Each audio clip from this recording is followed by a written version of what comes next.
Então, falando um pouco na prece sobre a paz, a harmonia e a alegria, o tema de hoje não era paz, não era alegria, harmonia, mas é amor. O tema da nossa conversa de hoje é o amor jamais acaba. E como é que a gente pode pensar isso, né?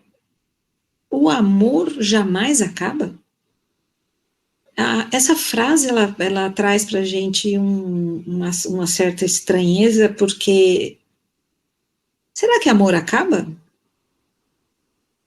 Será que o amor que nós sentimos no nosso coração pelas pessoas, né, o nosso amor acaba? Então, são algumas reflexões, porque essa frase, o amor jamais acaba, uma frase que foi escrita numa carta, há muito tempo atrás, no ano 64, depois que Jesus nasceu, um pouco antes disso, na década de 60, depois que Jesus nasceu, né? Quando Paulo escreve aos Coríntios, e lá no meio da carta aos Coríntios, ele orientando, ele fazendo algumas reflexões, ele escreve essa frase: o amor jamais acaba. Então, assim, como é que é pensar essa questão, ou sentir esse amor que nunca acaba? Talvez a nossa experiência, na nossa vivência, desde criança, com a nossa família, com os pais, com os avós, com os irmãos, e aí expandindo as nossas experiências para outros parentes, para os amigos, para as outras oportunidades que a vida nos trouxe, né? Será que o amor que nós sentíamos por alguém acabou? Será que o amor que nós recebíamos de alguém acabou? Deixamos de receber esse amor? Né? E o que faz, então, o amor acabar? Se a gente respondeu que sim, um dia eu parei de sentir amor, ou um dia eu não recebi mais amor de alguém, né?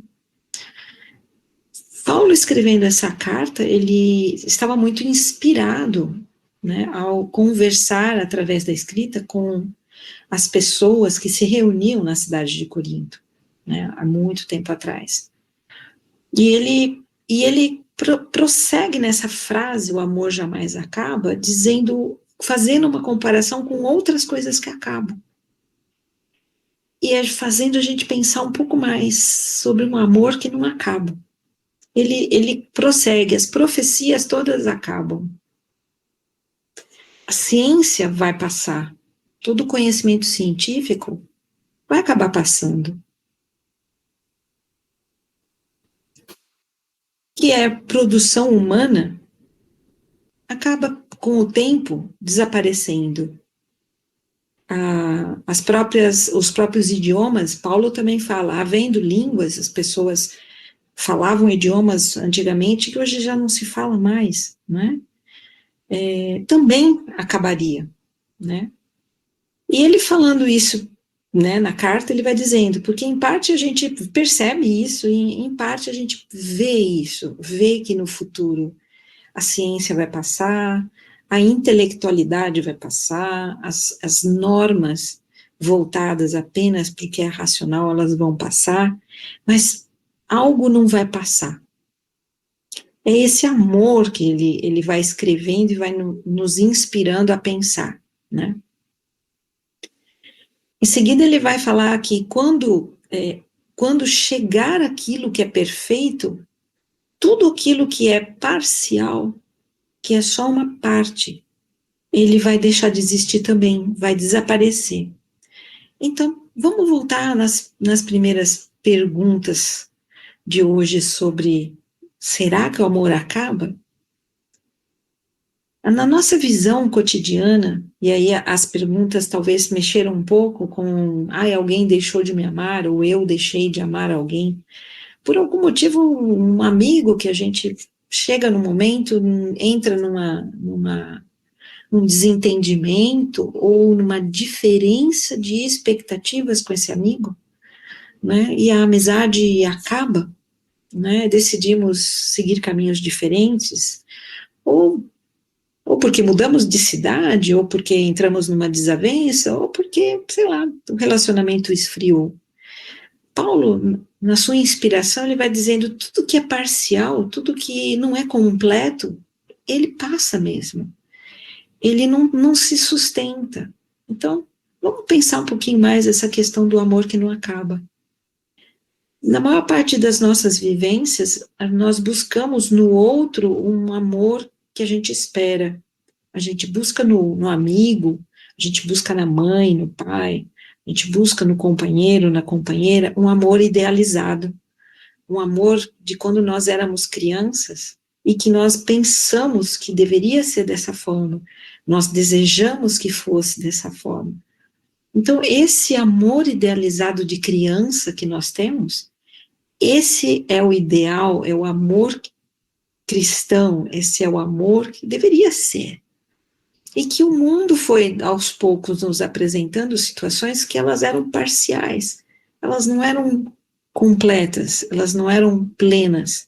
E essas situações parciais foram nos fazendo cair numa espécie de desilusão desse amor que poderia ser completo, de que poderia ser o amor idealizado da infância, o amor de mãe, de infância que a gente tem, que é aquele amor que abrange, que protege, o amor de pai, e aí vão as outras faces desses amores, o amor da amizade, né, o amor da solidariedade, o amor do companheiro, o amor que nos faz crescer como duas pessoas juntas, por exemplo, né? Então, nessa busca nossa de um amor ideal, de um amor que está em nós, que a criança sente, e que permaneceu em nós conforme nós crescemos como um amor que deve existir, partimos para as experiências da vida e essas experiências parciais foram nos desiludindo e nós fomos ficando, talvez, com as experiências parciais desse amor. De um amor que ele está mais relacionado a se você, então, se você for meu ideal de beleza, então eu te amo, ou se você, e aí nós também nos encaixamos nessas parcialidades do amor, e nem sempre conseguimos alcançar essa plenitude. O Paulo, na própria carta, ele continua falando, né, em seguida, que quando ele era menino, ele falava coisas de menino, ele sentia como menino, ele fala desse momento infantil, dessa visão maravilhada do mundo, de um amor idealizado. Só que ele, em seguida, ele diz, conforme eu cresci, eu deixei essas coisas infantis. Cheguei a ser homem, né? E ele diz, eu desisti delas. Só que esse desistir das coisas infantis, ele está dizendo da gente desistir de uma idealização projetada nos outros, mas de uma vivência desse amor. Ele fala de um amadurecimento, de desistir das coisas infantis que fazem a gente esperar no outro, né? Ou que o outro corresponda ao ideal de beleza, ou o ideal de, sei lá, de personalidade, ou o ideal de mãe, ou o ideal de pai.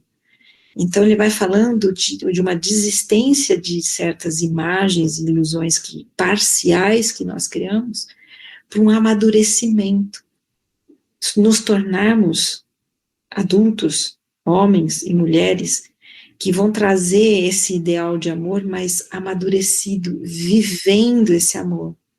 Então, que o nosso amor nunca acabe, que ele não seja parcial, que ele não seja condicionado a, se o outro corresponder, então eu amo. Se o outro for embora, se o outro mudar de cidade, se a minha mãe não for exatamente o que eu queria, o meu pai não for exatamente o que eu idealizava, um amor mais amadurecido passa por sobre essas imagens, né? E aí entra num aspecto do amor que é pleno, que é um amor que envolve a pessoa amada naquilo que ela é, naquilo que ela tem de realidade, e não a partir das nossas idealizações, né? Então, há um amor que acredita no bem, um amor que acredita no bem que aquela pessoa tem, a capacidade que ela tem também de amar e estar no caminho do bem, né?